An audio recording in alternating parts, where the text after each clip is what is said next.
Bonjour à tous, bienvenue sur Le Statut, votre émission sportive préférée, présentée par moi, Malik, et mon frère Ayoub. N'hésitez surtout pas à vous abonner à notre chaîne, ainsi qu'à activer la petite cloche de notification. En tout cas, moi je vais bien. Ayoub, toi, comment tu vas? Après ce jour historique. Encore une fois, ça va encore mieux. L'histoire a été marquée par des Marocains. L'histoire du football marocain, l'histoire du football arabe, l'histoire du football africain et l'histoire du football mondial. Allez, générique. Ah oui, pour Ribéry qui va arriver devant Casillas. Vas-y mon petit. Il est dedans. Le premier but de Ribéry. Bon, on connaît désormais toutes les demi-finales de cette Coupe du Monde 2022. Le Maroc a battu le Portugal au bout des 90 minutes de jeu du temps réglementaire. 1-0, but d'En-Nesyri en première mi-temps à la 42e minute. Ensuite, la France s'est imposée 2-1 face à l'Angleterre dans un très beau match, moi j'ai aimé, mais un match où la France n'est pas passée loin d'avoir été punie, d'être punie. Pas loin. Mais bon, on va commencer par ce Maroc-Portugal, bien évidemment. Je suis désolé, mais je vais attaquer. Je pense pas que j'ai le choix. Ouais, non, vraiment pas là. Quand tu veux, mais pas aujourd'hui. Non, mais honnêtement, tu sais, moi, je sors du match et tout. Et je me dis, ah, mais on va dire quoi en fait, ce match? Sur l'aspect Maroc, hein, parce que sur l'aspect Portugal, il y a plein de trucs qu'on n'avait pas vu et tout. Fernando Santos, on l'a loué, bon, maintenant on va critiquer et tout. Ok, d'accord. Oui, il y a eu des trucs, l'échange. Ok, d'accord. Il y a plein de trucs, là. Portugal, je peux t'en parler pendant 1 heure, du match du Portugal. Mais du match du Maroc, à part dire, oh, ce qu'il a fait, lui. Tu veux que je dise quoi de plus? C'est que de la continuité. Non, mais tu sais, il y a... je sais pas c'est qui a dit un truc. Je pense que c'était un consultant français qui disait tout ce que Walid Regragui dit se passe. Ça veut pas dire que c'est un devin. Ça veut dire comment il arrive à convaincre ses joueurs que c'est possible de le faire et qu'ils vont le faire. C'est magique. Non, mais l'histoire autour de cette équipe nationale marocaine, c'est magique. Ce qui se passe, personne ne comprend ce qui se passe. Cette équipe est en train de toucher le cœur du monde du football, vraiment, je pense. Pas que nous, les Marocains, tu vois. Je pense que ça dépasse notre pays et que ça dépasse même le continent. C'est incroyable. Mais cette équipe est en train de surperformer, parce que des fois, on oublie de le dire. La situation de la sélection marocaine. Là, je vais te prendre le 11. Parce que faut voir que c'est vraiment un truc qui s'est créé maintenant, pendant cette Coupe du Monde. Le coach est arrivé il y a 3 mois. Là, même quand tu prends l'effectif, même quand tu prends les stars, c'est que des mecs qui sont venus à la guerre et qui étaient tous, quasi tous, dans des situations compliquées. Bounou, la Coupe du Monde qu'il nous fait. Non mais tu sais, on regardait le match, il fait un arrêt pour rigoler. Enfin non, pas il fait un arrêt, la frappe passe à côté du but. Je fais flag, il doit rigoler ce fou. Mais je dis ça en rigolant. Et tu vois, il y a le ralenti. Il sourit. Ben, tu vois le mec, la Coupe du Monde qu'il est en train de faire là. Pendant 6 mois à Séville, c'était très difficile. Pas seulement de sa faute. Parce que vraiment, Séville, c'est une situation compliquée. Mais bon, même lui, il n'a pas été flamboyant. Je veux prendre joueur par jour, mais vraiment, défense centrale. Ça y est, c'est Venerbatche. Lui, c'est le seul qui tient. Aguerd. Il a été transféré au West Ham, il n'a pas joué.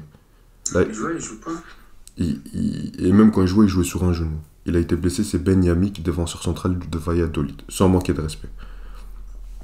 La défense centrale avec laquelle on termine, un joueur du Qatar, parce qu'on termine avec 3 défenseurs. Ben Hamoun, il joue au Qatar, Ben Yamik, Valladolid, et Dari qui joue à Brest.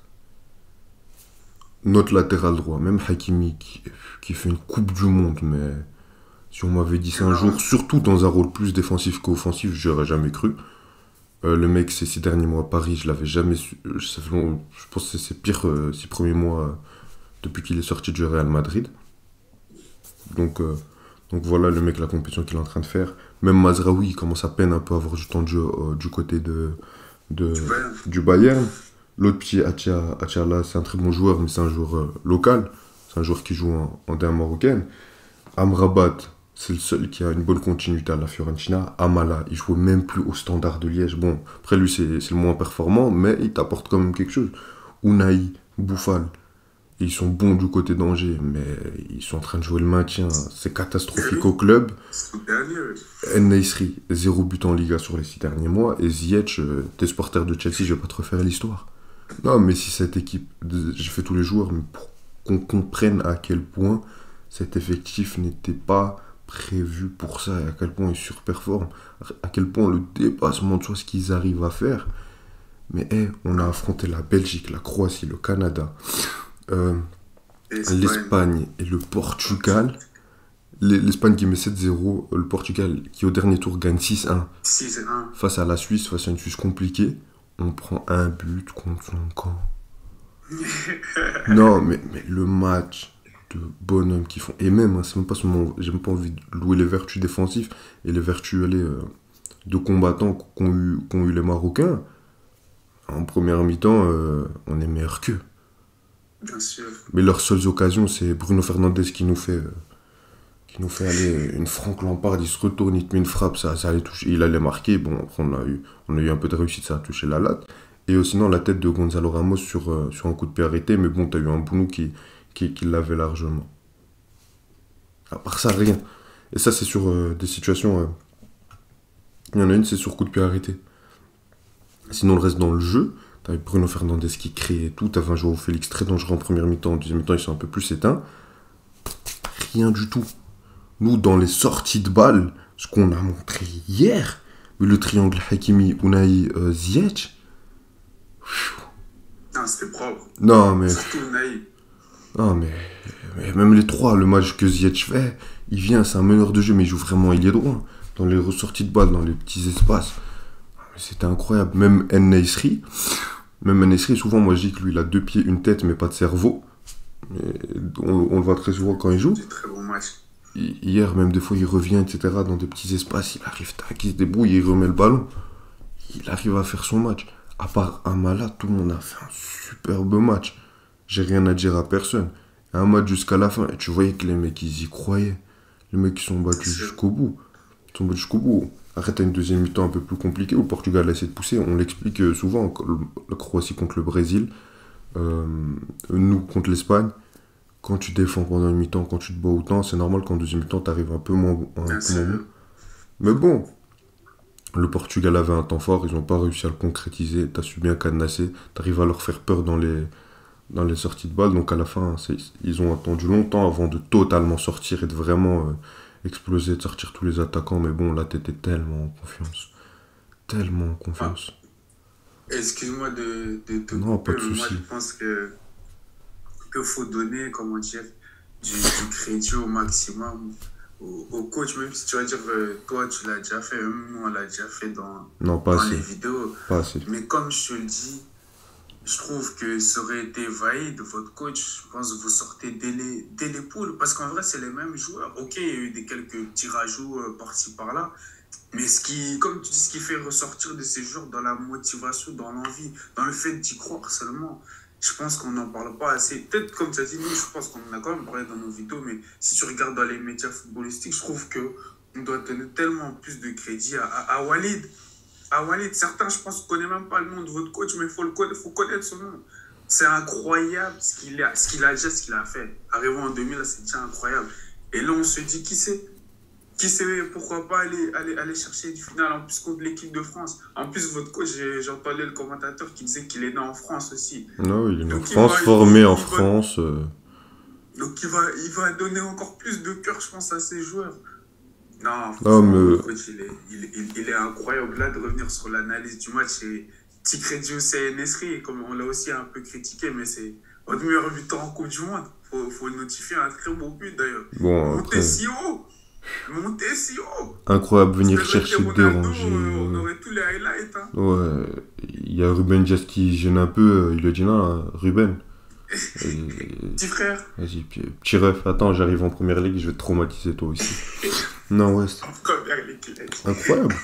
incroyable. Non, c'était... Tu sais, j'ai pas les mots, je me suis dit, mais qu'est-ce qu'on va dire de plus, ils ont tout fait. Tu sais, maintenant, tu vois, Il y a eu la capsule, je pense que les gens ont vu, quand il y avait...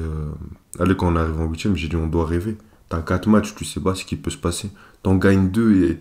Moi, j'imaginais des matchs beaucoup plus à l'arrache. J'imaginais un match, si on gagne, En plus, tu te rappelles ce que je te disais? Je te disais, le premier qui marque gagnera pour moi. Et moi, honnêtement, pour être totalement transparent, moi, je voyais le Portugal l'emporter difficilement en prolongation. Je pensais qu'on allait lâcher physiquement. Bon, on a vu, ça lâchait physiquement. On a vu comment les mecs ont lâché physiquement. Et les mecs, Ils ont tenu. ils ont tenu. Ils ont tenu la baraque. C'est Ils ont tenu incroyable. la baraque. Et justement, là, tu vois, l'aspect physique qu'on disait, justement, qu'on disait qu'il nous faisait peur pour ce match pour le Maroc, t'as l'impression qu'il n'y avait pas ça dans leur tête. C'était juste là, les 90 minutes, on va les jouer à fond. Chaque fois, on va les jouer à fond, les gars. Ils sont pas plus forts que nous. Les... Et cet esprit-là, c'est ce qu'il faut. C'est ce qu'il faut pour ton équipe. Mais Donc, franchement, c'est tu sais, incroyable. pour pas spoil, il y a deux équipes dans cette Coupe du Monde. Elles semblent mais imbattables. T'as l'impression que tout va tourner en leur faveur. Mais vraiment, en termes de confiance que les joueurs dégagent et tout, c'est le Maroc et l'équipe de France. Pour moi. Pour moi, le Maroc, quand je les vois, j'ai plus l'Argentine, ils sont plus en mode... T'as l'impression que sur un truc vite, ça peut flancher. Le Maroc, Ouais. c'est juste physiquement, parce qu'ils ont fait des trucs de fou. Mais le Maroc, il me donne un truc, les mecs, ils vont jamais perdre, en fait. Mais tu sais que... Surtout l'aspect, excuse-moi de couper, l'aspect du 12e homme. Vous êtes toujours énormément. Le public, c'est trop. On est à Casa. Stratosphérique. Stratosphérique, on est à Marrakech, on est à Rabat, on n'est pas... C'est chez nous. Partout où on va sera chez nous. C'est incroyable. Non, mais oui. C'est... Je sais pas, j'ai pas les mots. Et tu sais, on parle souvent d'images. J'arrive pas à imaginer une image de ces joueurs à la fin d'un match en train de pleurer parce qu'ils ont perdu. J'arrive pas à les imaginer perdants. Moi maintenant, c'est fini les analyses football. On a gagné la Coupe du Monde face à la Croatie en finale. Ou non, face à l'Argentine, comme ça on va aussi faire pleurer Messi. On va arrêter la carrière de tout le monde. Mercredi, on fait sauter Didier Deschamps et Kylian Mbappé va pleurer. Moi, je vous le dis, moi. Bon.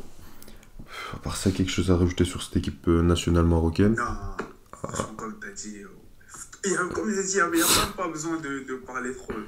On l'a vu pendant 90 minutes ce qu'a fait le Maroc. L'angle portugais, Juste, attaqué. on parle pas du France-Maroc parce qu'on va faire ça demain soir en live à 20h30. Du France-Angleterre, tu veux dire. Non, France-Angleterre, on va le faire. Excuse, Je te parle j'ai mal des compris. pronostics, vraiment pronostics demi-finale. Ah, ok, j'ai mal compris. Mais on rappellera tout ça sur nos réseaux sociaux, donc c'est important de nous suivre. Donc voilà, je te laisse attaquer l'angle Portugal, Malik. Portugal, comme tu l'avais dit, tudo bem. Dans l'autre Tudo vidéo, il n'y a pas bem. de souci. On aime tous aussi le Portugal un peu. Bref, même le peuple portugais en Belgique aussi, c'est ici énormément de Portugais, comme je le disais avec la Pologne. Beaucoup de Congolais, Portugais. On est des frères, bref. Portugal. A-t-on été dupé par le 6-1? Ayoub, avant que je me lance. Moi, je pense que oui et non, puisque ça t'a montré certaines choses sur le caractère, mais ça t'a montré aussi que c'est plus facile quand il y a une équipe en face qui lâche vite le morceau. C'est ça. Et là, tu as eu un Maroc bataillant. Certes, comme tu l'as dit, en première mi-temps, tu as eu quelques situations où, comme tu disais, Joao Félix qui était très, très, très dangereux. Je pense que c'est lui le joueur portugais le plus dangereux en première mi-temps pour moi, tu vois. Mais à part, comme tu disais, le truc de Bruno Fernandes et la tête déviée, je pense, de Ramos. Non, t'as c'est pas vraiment Bruno qui l'arrête. D'action. Oh, mais je veux dire, c'est la tête, c'est Ramos qui l'a, mais du coup. Oui. Ouais, mais du coup, je veux dire, voilà, après ça, t'as pas vraiment d'action dangereuse. Tu te prends ton but.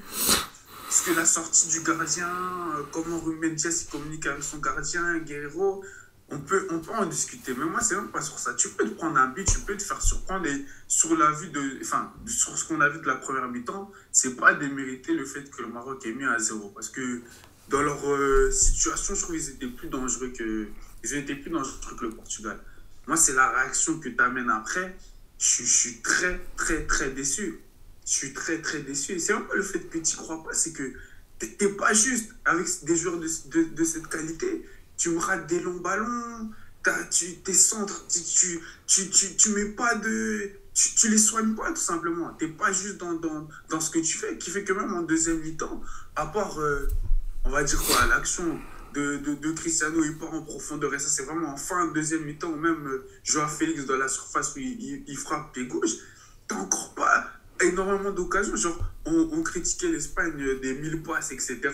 Oui, nous, on disait que voilà, le Portugal, ils vont être plus dangereux dans leurs offensives, ils vont plus essayer, limite à prendre plus de risques, mais ils vont plus essayer d'aller déranger cette défense marocaine.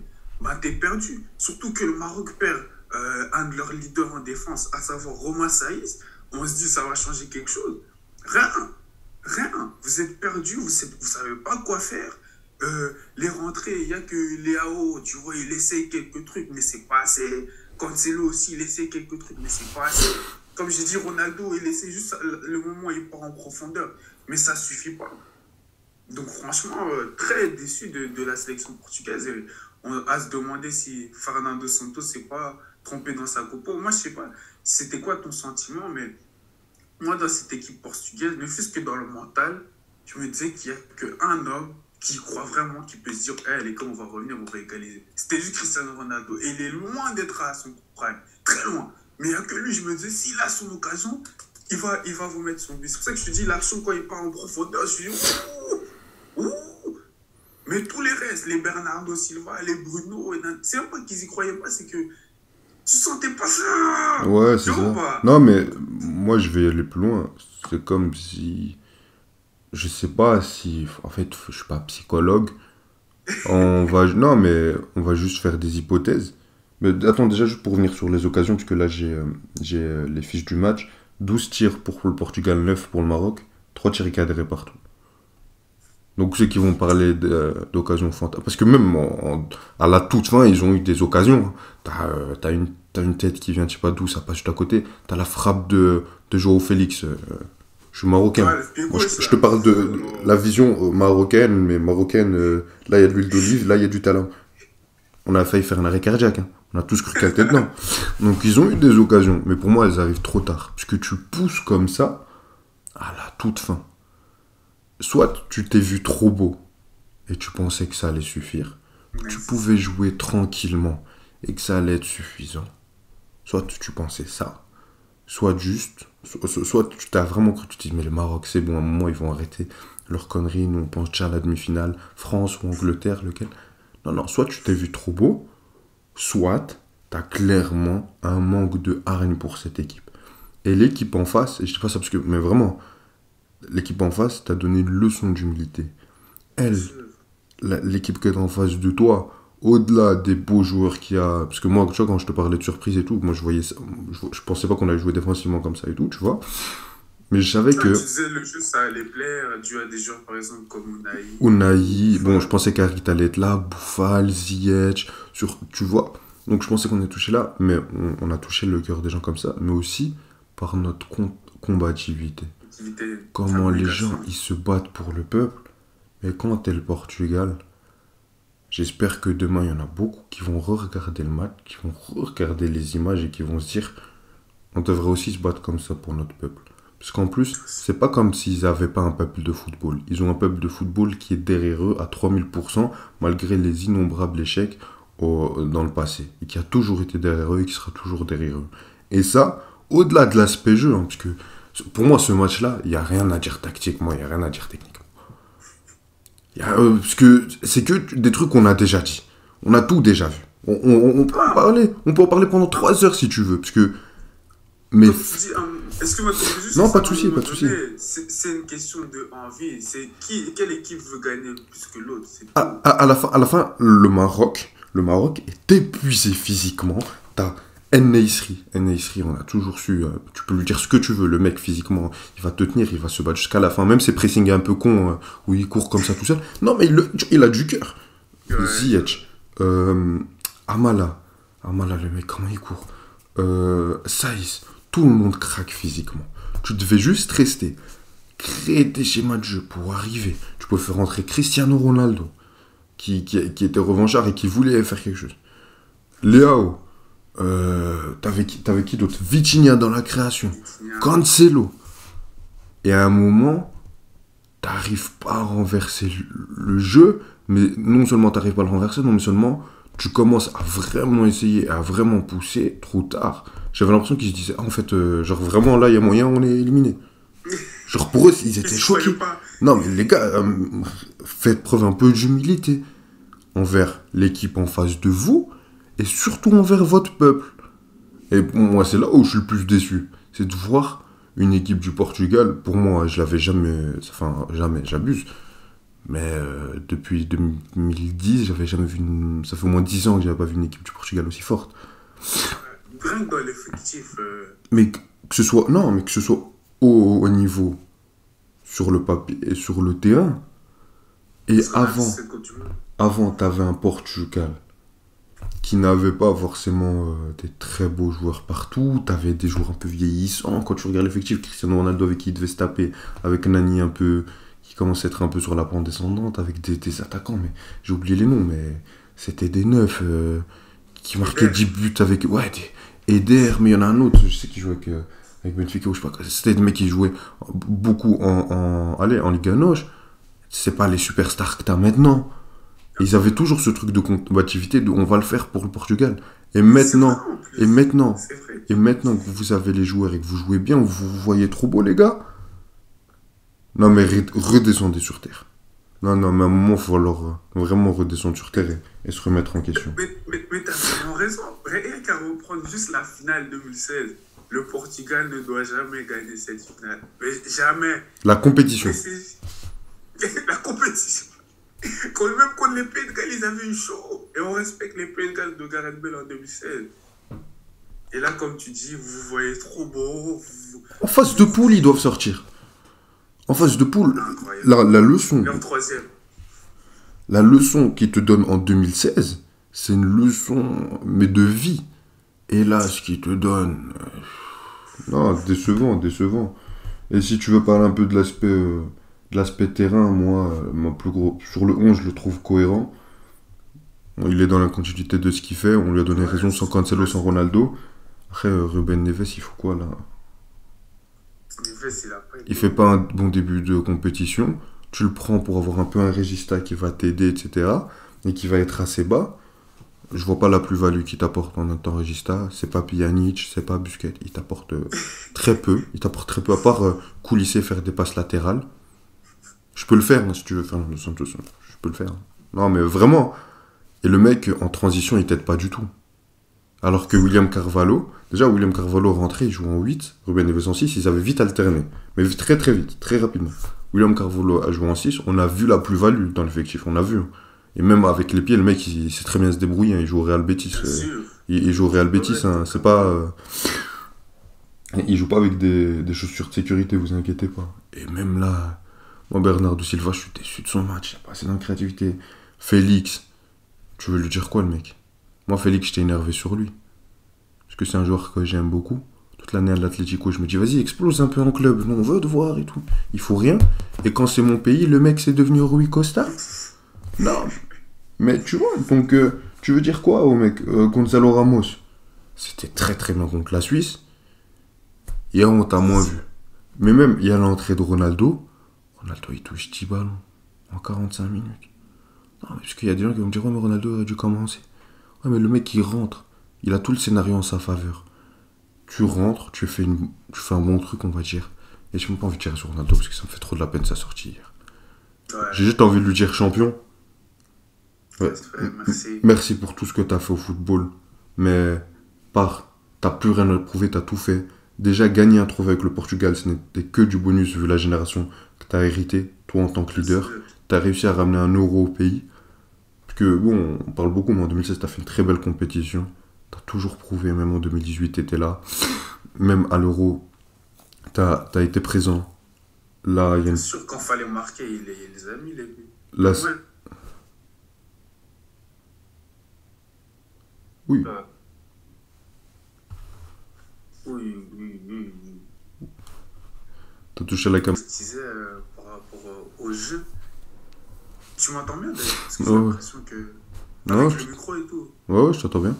Ah, ça va. Ouais, donc moi je disais par rapport au Portugal, du coup, je trouve quand même que dans le jeu, t'aurais pu faire des changements, je pense, plus tôt. Tu vois, plus tôt. Mais je pense que Santos, tu sais, on va quand même réussir à trouver les ouvertures, à trouver les brèches. Mais je pense qu'après 10 minutes, quand tu vois dis-moi un peu quand il a fait ses changements, s'il te plaît. Il a fait Je les ses ai deux vus en premiers 60e. changements. Il a fait. Attends, je vais te dire ça exactement. Il a fait ses deux premiers changements. Donc, il fait rentrer Joao Cancelo à la place de Rafael Carrero et Ronaldo à la place de Ruben Neves à la 51e minute. Il fait rentrer Combien? à la 51e. Ok. Et il fait rentrer Vitinha à la place de Otavio et Leao à la place de Gonzalo Ramos à la 69e. Et à la 79e, il fait rentrer Ricardo Horta à la place de Diogo Dalot. Non, en vrai, alors je peux pas vraiment dire désolé, mais j'allais dire que peut-être il aurait pu faire ses changements. Cancelo à 20 minutes de la fin, alors que le mec il te fait une compétition de. Pour moi, c'est remplaçant numéro 1. Mais t'as dit 71 ou 51? Non, 51 pour Cancelo et Ronaldo. Mais Leao, c'est à la 69e et Vitinha, c'est à la 69e. Pour moi, c'est les deux mecs qui doivent être titulaires dans cette équipe. Tu fais comme tu veux. Toi, Fernando Santos, c'est toi le sélectionneur. C'est pas moi, tu fais comme tu veux, mais ces mecs-là, ils sont dans le 11. Surtout que tu sais que je parlais de mes formes chez les joueurs du Maroc. S'il y en a bien un qui est en forme dans cet effectif, c'est Vitinha. Je suis porteur du PSG, je le vois assez souvent. Je pense plus qu'Otavio, plus que Ruben Neves, plus que William Mais Carvalho. surtout Neves et Otavio, dès la mi-temps, il faut les sortir. Tu vois que t'as pas rien. Tu vois que les deux, t'as pas rien, tu les sors. Donc sur la compo de départ, comme tu dis, qui reste dans la continuité du match, tu gagnes 6-1, je ne peux pas lui en vouloir. Mais sur le moment de ces changements, c'est peut-être là où je peux plus l'en vouloir. Mais le reste, après, j'en veux plus aux joueurs en vrai de vrai. Ce manque d'envie. Mais attends, je suis d'accord avec toi. Mais tout à l'heure, tu louais le coach du Maroc parce qu'il crée de l'envie chez ses joueurs. Ça fait un moment que. Bon, Fernando Santos, il nous a tous dit les gars, calmez-vous par rapport au jeu. Mais peut-être que c'est lui aussi qui a pas su créer quelque chose. Pour nous, ça fait un moment qu'il part. Pour moi, il part en 2016. Pour moi, il part en 2016. Mais bon. Genre, dès la fin de l'euro, tu te casses après ton euro. T'as performé. Ou alors, encore, t'essayes en 2018, ça va pas. C'est fini. Qu'est-ce qu'il faut à l'Euro 2021? Qu'est-ce qu'il faut à la Coupe du Monde 2022? Et qu'est-ce qu'il foutra à l'Euro 2024? Mais à tout moment, on voit l'Euro 2024, je trouverais pas ça choquant. C'est fort possible. Je trouverais pas ça choquant. Mais pour moi, t'as un Ronaldo qui... Sa carrière, je sais pas, mais sa carrière internationale sera sûrement terminée. Enfin, je pense... Même ça, je suis pas sûr. Mais pour moi, devrait être terminée. Et celle de Fernando Santos aussi. Et tu prends un nouveau... Ronaldo joue encore jusqu'à 40 ans avec le Portugal. Bah... Qui sait? Si le mec il dit les gars, moi je vais encore jouer avec le Portugal, bah il va encore jouer avec le Portugal. C'est vrai. Et c'est ça le problème. Non, mais pour moi, pour lui et Fernando devraient partir. T'as plein de nouveaux jeunes coachs au Portugal. T'as un Mourinho qui peut reprendre ça, même si je pense que... Je sais pas s'il l'intéresse là. Sans lui manquer de respect, c'est une nouvelle génération. Je pense qu'il faut qu'elle aille avec un coach, un nouveau coach, un coach frais. Pas besoin d'essayer juste de prendre un grand coach qui a une grande bouche et qui va te galvaniser un peu. Non. Je pense que, on l'a vu, c'est une équipe qui aime jouer au foot. Et il faudrait un coach qui saura s'adapter à ses joueurs. Vraiment. Et qui saura surtout amener un nouvel air frais. Donc bon, on a été complet sur ce Maroc-Portugal. On va rapidement attaquer ce France-Angleterre, qui s'est terminé 2-1 avec un but d'Aurélien Tchouaméni en première mi-temps, puis 2 buts en deuxième mi-temps, un de la part d'Harry Kane et un de la part d'Olivier Giroud. Il y a eu également un pénalty raté d'Harry Kane.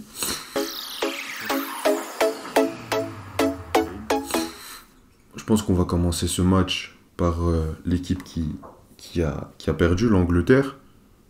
Et je vais te lancer, Malik. Pour toi, c'est une énième déception. Je sais pas si on peut parler de flop, honnêtement. Parce que quand tu as vu le match qu'ils ont fait hier, ça joue peut-être un penalty. Mais c'est encore une déception. 2016, tu perds en quart de finale face à l'Islande. 2018, tu perds en demi-finale contre la Croatie. 2021, tu perds en finale au penalty. Et là, tu perds encore contre l'équipe de France. Donc... C'est ce qui fait que, entre guillemets, je les avais mis dans mes flops, même si comme toi, je suis d'accord, c'est dur après ce match de vraiment dire qu'ils sont dans les flops, parce que si on s'arrête ne fût-ce qu'au match, je pense qu'ils ont fait un bon match, les Anglais, tu vois. Ne fût-ce qu'un match nul pour aller en prolongation ne serait grave pas démérité. Mais si on reprend voilà, l'histoire de la sélection sous Southgate, c'est une déception. C'est une grosse déception. Je pense que les Anglais s'étaient dit on va enfin sortir de cette boucle, entre guillemets, on va enfin gagner un réel gros match, tu vois, international. Parce que j'ai l'impression chaque gros match international, l'Angleterre finit par perdre. Quand je regarde en 2012, par exemple, à l'Euro, quand ils perdent contre l'Italie, tu as parlé de l'Euro 2021, tu as parlé de la Croatie, et même si la Croatie, c'est une demi-finale, mais tu vois, c'est pas un gros match contre une autre grosse nation. Je sais pas si tu vois ce que je veux dire. Bien je trouve sûr. l'Angleterre... Il y avait le 2-0 en 2021 contre l'Allemagne. Oui, mais tu vois ce que Pour moi, là même, ça m'avait choqué. Pour moi, c'était un réveil.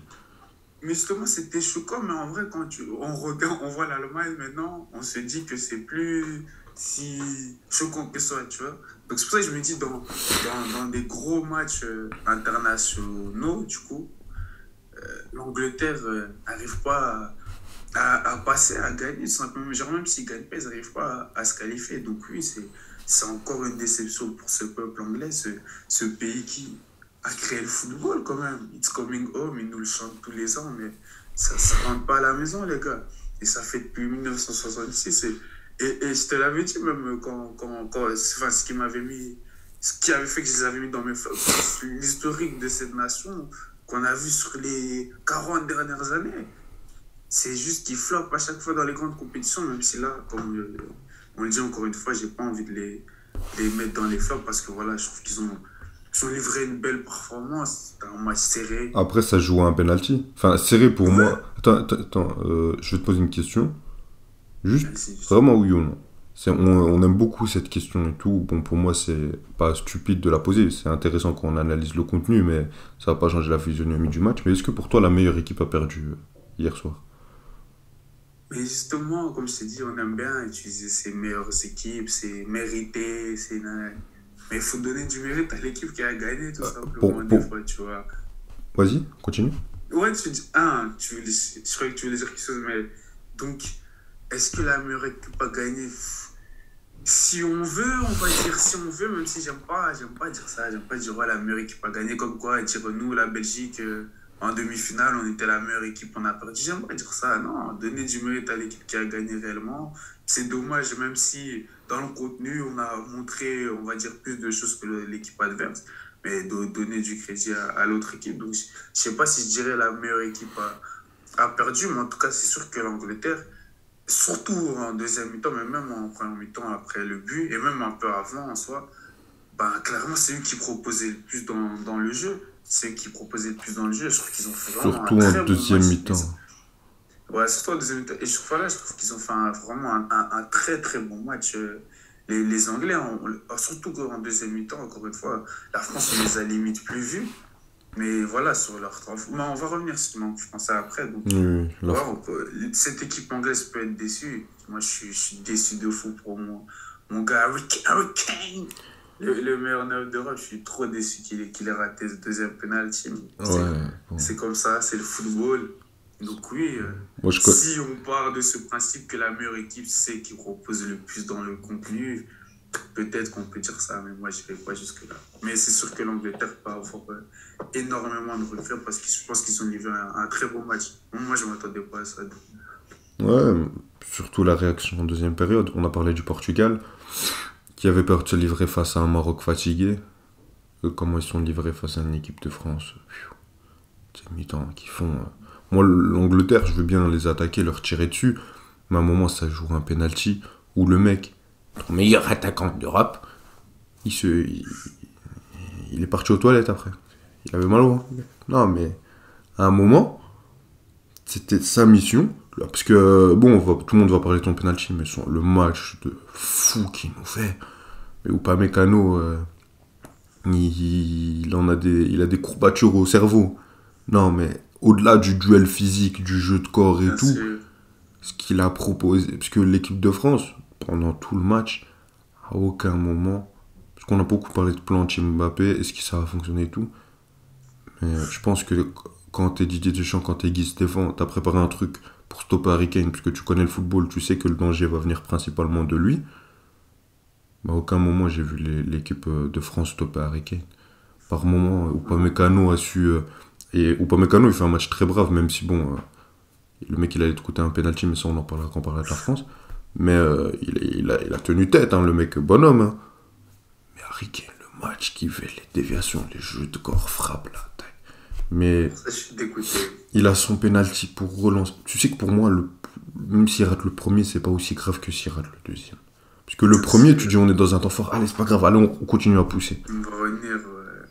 Le deuxième, non, parce que le deuxième, qu'on soit bien d'accord, le deuxième penalty, il vient de là-haut. Pourtant, il n'y a pas de penalty. Non, c'est pas qu'il n'y a pas penalty, Ah, mais que c'est un cadeau venu du ciel. Au moment du match, ouais. Que Mason Mount, qui fait 1m39 très exactement, face à Théo Hernandez, qui a une taille de joueur de NBA, j'extrapole bien sûr, il continuait sa course, Mason Mount ne touchait pas le ballon, il le charge dans le dos sans aucune raison. Bah après, ça je voulais en reparler sur l'angle français, parce qu'il y a un truc... je voulais parler de ça, mais sinon... Tu vas dire quoi à Jude Bellingham, le match qu'il fait? Tu vas lui dire quoi? Le match de fou que le mec il fait. D'ailleurs, ce sera plus le meilleur jeune de la Coupe du Monde, vu qu'il y a Unai. Mais bref, le match de fou qu'il fait. Non, mais Walker, le pauvre, il a dû scoltiner Mbappé tout le match. Il se dit sur une action. Parce que tu vois le duel où Mbappé passe devant lui. Ouais, c'est la seule action. Mais pour moi, c'est même pas qu'Mbappé est plus rapide. Et c'est déjà qu'il a joué mieux, parce qu'il ralentit pour que lui décide d'accélérer. Donc c'est lui qui maîtrise le sprint, qui maîtrise la direction, etc. Et en plus, Kyle Walker, c'est pas qu'il peut pas le rattraper.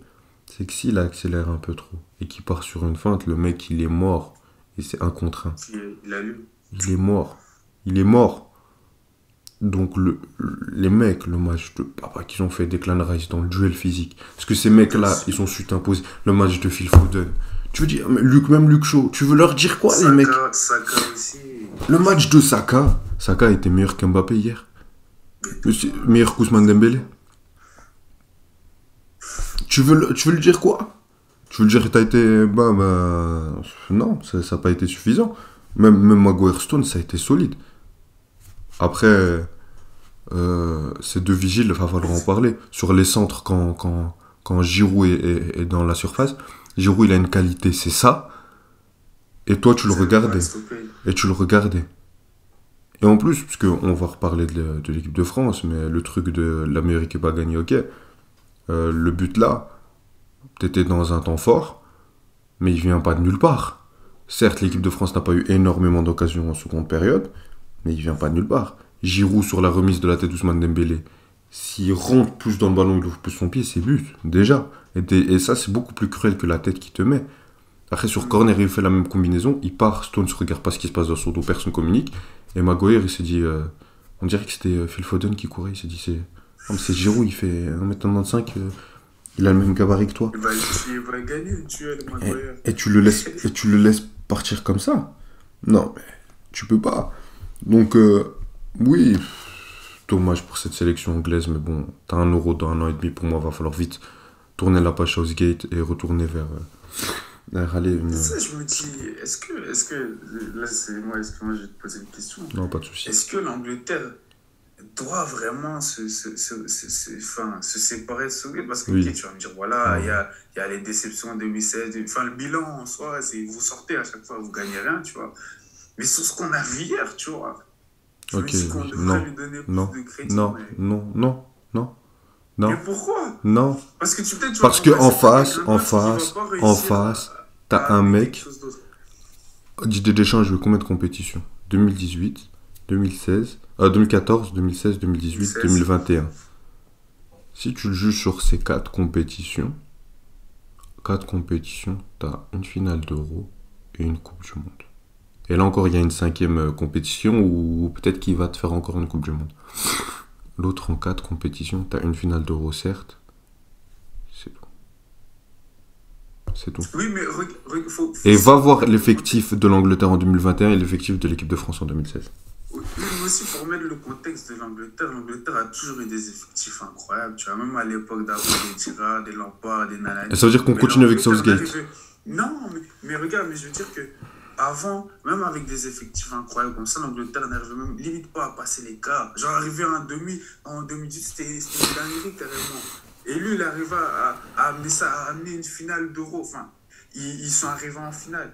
Genre, l'Angleterre, malgré tous ces effectifs incroyables qu'ils avaient, toutes ces années, ils n'arrivaient même pas à passer ce cap des quarts de finale, des fois au huitième. C'était vraiment des flops. Parce que là, on n'ose même pas dire que c'est vraiment un flop, cette compétition. Vu ton match et vu l'adversaire. Et c'est pour ça que je dis, est-ce que Southgate, on est vraiment obligé? Parce que de base, les Anglais ne l'aimaient pas. Mais là, comme il a perdu, bah, encore moins, tu vois. Mais est-ce que c'est vraiment la bonne solution? C'est sa 4e compétition. Je pense que tu as besoin d'air frais sur le banc anglais. Tu as besoin d'un mec qui va t'apporter quelque chose de nouveau. Tu as des jeunes qui poussent. On en parlait au poste de gardien. Offensivement, tu auras des choix durs à faire. Pickford n'était pas mauvais. Hein. Toi qui voulais le mettre sur le banc. Sa conjointe, il n'est pas mauvais. Qui dégage, j'en ai rien à faire. C'était un choix par défaut. Maintenant, tu as mieux, ben tu changes. Je veux rien savoir. Ouais, mais non, tu vas avoir beaucoup de choix assez difficiles. Parce que tu auras toujours Sterling, mais tu auras Rashford, est-ce qu'il va encore continuer à bien revenir? Tu as Mason Mount, tu as Phil Foden. Tu devras créer quelque chose de nouveau pour moi, pour cette équipe anglaise. Tu as eu 4 compétitions. Et là, on peut dire ce qu'on veut.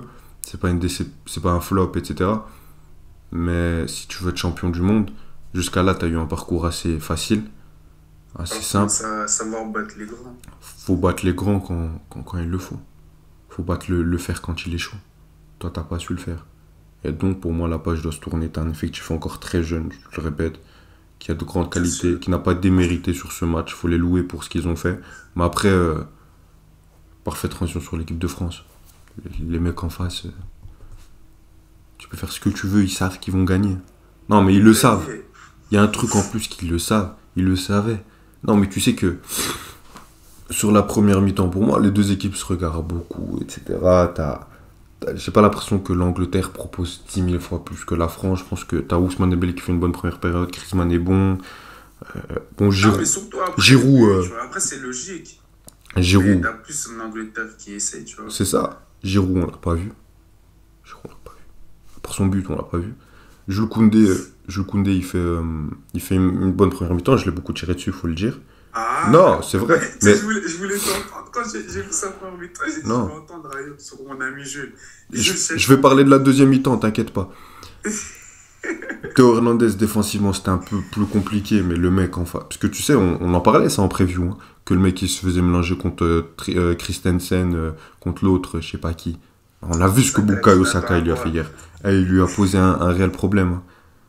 Et c'était intéressant à voir. Donc oui, t'as une équipe de France qui ressort de cette première mi-temps avec le score d'un but à 0. Quel meilleur... Tu pouvais pas rêver mieux. Moi, j'ai pensé à quoi justement après cette première mi-temps? Je me dis, mais France, ils sont en mode France-Belgique 2018 en fait. Et encore mieux, puisque France-Belgique, tu marques à la 51e ou à la 60... Ouais, tu marques au retour des vestiaires. Ouais, tu marques au retour des vestiaires. Là, tu marques dès la première mi-temps. Et Tchouaméni, bon, le match m'a donné raison, parce que sa première mi-temps, elle est très bonne. Très bonne, je suis gentil, parce qu'il y a surtout son but. Mais il est dans le ton, il est bon. Sa frappe, elle est incroyable. En deuxième mi-temps, il s'éteint. En deuxième mi-temps, le mec, il s'éteint. Il est plus dans... Alors qu'on avait besoin de lui. On avait vraiment besoin de lui. Mais le Français était plus dans le mal en deuxième mi-temps aussi. J'ai préféré Rabiot à Tchouaméni en deuxième mi-temps. Oui, même Rabiot, tu vois, il était pas aussi... Quand même. En première mi-temps, je trouve. Oui, pas aussi bon, c'est normal, parce que t'étais en dessous au niveau collectif. Mais le mec, dans les duels, Rabiot, ce qu'il faisait, l'abattage physique, c'était le seul qui arrivait à tenir tête aux Anglais. Tchouaméni, il prenait l'eau. On l'a vu, le penalty, c'est pas... parce qu'il y a deux autres mecs, il y en a un qui t'a coûté un penalty, l'autre qui aurait pu. Rabiot, c'est pas anodin. Tchouaméni, c'est pas anodin. C'est que le mec, il était en train de prendre l'eau, il sort, tac. Il sort vite la semelle face à Bukayo Saka. Ça, c'est très naïf, mais parce qu'il il était pas dedans pendant sa deuxième mi-temps. Il Pendant son s'éteint match. comme contre la Pologne. La Pologne, première mi-temps bonne et en deuxième mi-temps. Mais là, c'est l'Angleterre. T'as pas le droit de faire une deuxième mi-temps comme ça. Parce que Jude Bellingham, je l'ai pas vu lever le pied pendant 30 secondes. Le mec, il était tous les combats, tous les duels. Ce côté gauche, j'en avais parlé pendant le match du Sénégal. On l'a vu hier. Parce que moi, quand je te parle de duel physique, il y a une image. Tu sais, si je repense à cette image, je dors pas. Phil Foden qui gagne, qui prend un ballon de la tête face à Jules Koundé. On est sérieux là ou... Tu vois. Donc ouais, l'Angleterre a su t'imposer un bataille physique dans lequel t'as pas su répondre présent.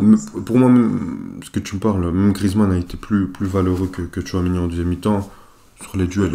Et Griezmann, il fait encore un très bon match. Tout le milieu français n'a pas Oui, été vraiment... mais justement, on a besoin de toi, de Tchouaméni dans ces matchs-là pour imposer ton truc. C'est moi, c'est Tchouaméni. Dans le combat, dans le box-to-box, c'est moi qui vais amener mon truc. Là, tu t'es fait manger. C'est tout. Donc, oui, après, bon, t'as un penalty mérité où Tchouaméni fait la faute. Et après, t'as un peu des petites erreurs individuelles qui commencent à faire peur. T'as Bellingham qui prend le ballon dans la surface, ou pas Mécano, je sais pas ce qu'il fait. Moi, je te le dis, le penalty, j'aurais pu le siffler. Je connais beaucoup d'arbitres qui auraient pu le siffler. Il passe à côté, ok. Tu reviens, etc. C'est bien. Après, je pense que c'était plus souffrant que penalty, hein, vu que c'était genre... Non. C'était non. Quand Bellingham se retourne et que Upamecano lève sa jambe et il a sa hanche sur la hanche de l'autre, on dirait que... J'ai cru que c'était l'UFC à 4h du matin, mais j'abuse, hein, parce que là, il n'était pas si agressif que ça, mais il était très stupide, je trouve. Bellingham a les deux pieds sur la ligne. Et le ballon est dans la surface. Sûr et Parce certain. que quand tu regardes bien le ralenti, c'est vraiment assez proche, genre en dehors de la surface et dans la surface, tu vois. Ou peut-être Je pense pas. que c'est pour ça que quand il y a eu le VAR, tu vois, ils ont pas donné. Parce que justement, je me disais, est-ce que le VAR, par exemple, tu vois, si t'as pas sifflé le penalty, est-ce Non, que il peut si pas c'est siffler un coup penalty, franc. tu peux dire, ouais, c'est coup franc, tu vois ce que je veux Non, dire. il peut pas Je siffler pense que coup c'est pour franc. ça, tu vois. Je pense que c'est pour ça. Mais bref, je te laisse continuer. Et donc voilà. Et puis t'as su quand même profiter, comme on l'a dit, de ton petit temps fort. But, comme tu sais si bien le faire. Pas but. T'as su faire ton truc. Ça suffit face à cette sélection anglaise. Il faut aller rendre du crédit à cette sélection française. Didier Deschamps a su gagner. Ces hommes aussi. T'as 2-1. T'as l'autre... moi, il fait ça pour le Maroc. Le mec, il est banni du pays à vie. Non, mais il te donne un penalty à l'Angleterre. Moi, je partais regarder l'arbre généalogique de Théo Hernandez, voir s'il n'y avait pas un oncle ou si sa femme n'était pas anglaise. Je sais pas, ou s'il avait une rancœur envers la France. Pourquoi tu fais ça, Théo? Pourquoi? Non, mais maintenant, Dans ton match, t'es en difficulté. Non, mais maintenant, on peut en rigoler. Mais si c'est 2-2 et que tu perds au pronom, que tu dis quoi? Parce que pour moi, quand il y a le but de 0, je me dis c'est bon, encore. Moi, je voulais un 2-2 pour que ça aille en prolongation, pour que ça dure, etc. Tu vois? Mais quand il y a le 2-1, je me dis c'est bon, c'est fini. Fermez la boutique, les mecs. Ils l'ont fait 100 fois, ils vont le faire encore. L'histoire est magnifique. Après, on va les taper en demi-finale, mais c'est pas le sujet. Et t'as l'autre qui prend la balle. Quoi? T'es fou, toi? Continue.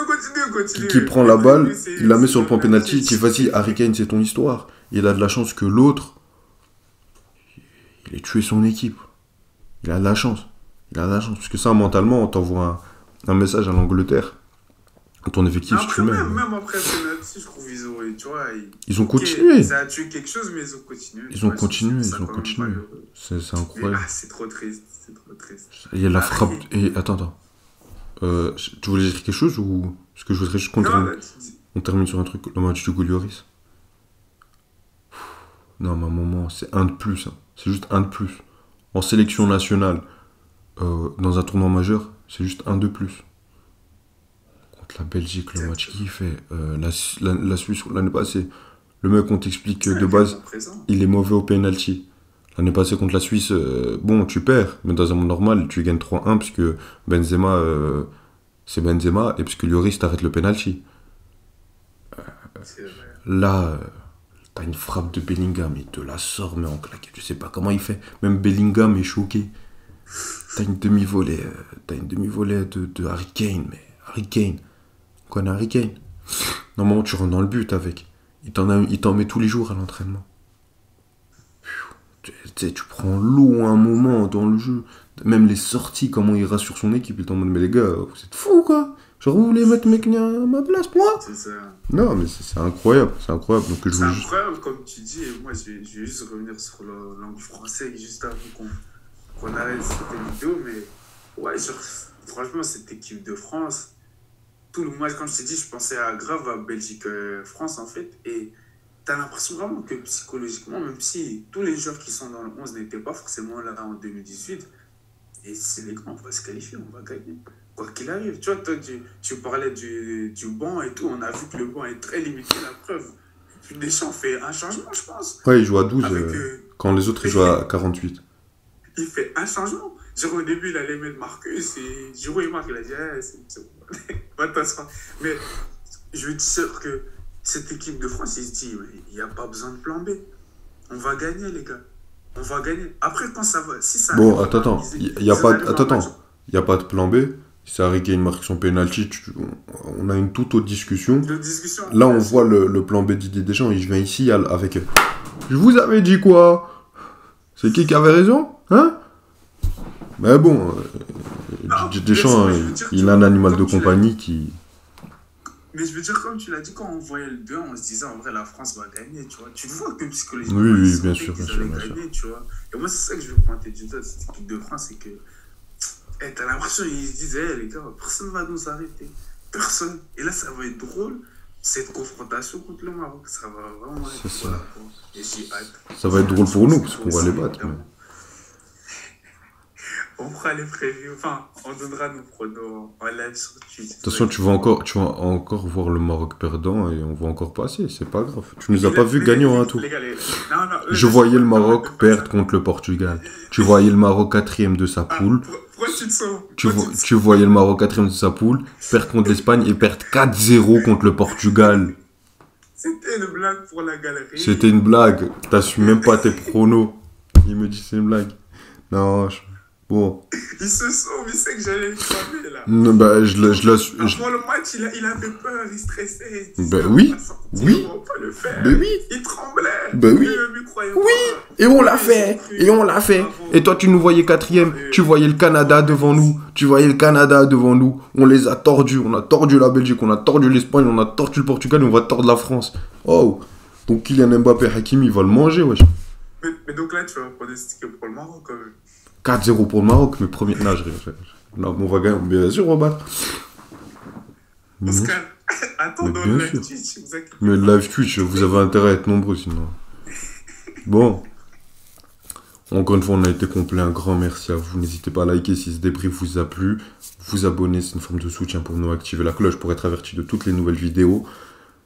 Les réseaux sociaux, c'est important. C'est là où on vous prévient de notre actualité. C'est là où on se charrie aussi. C'est très très drôle à voir.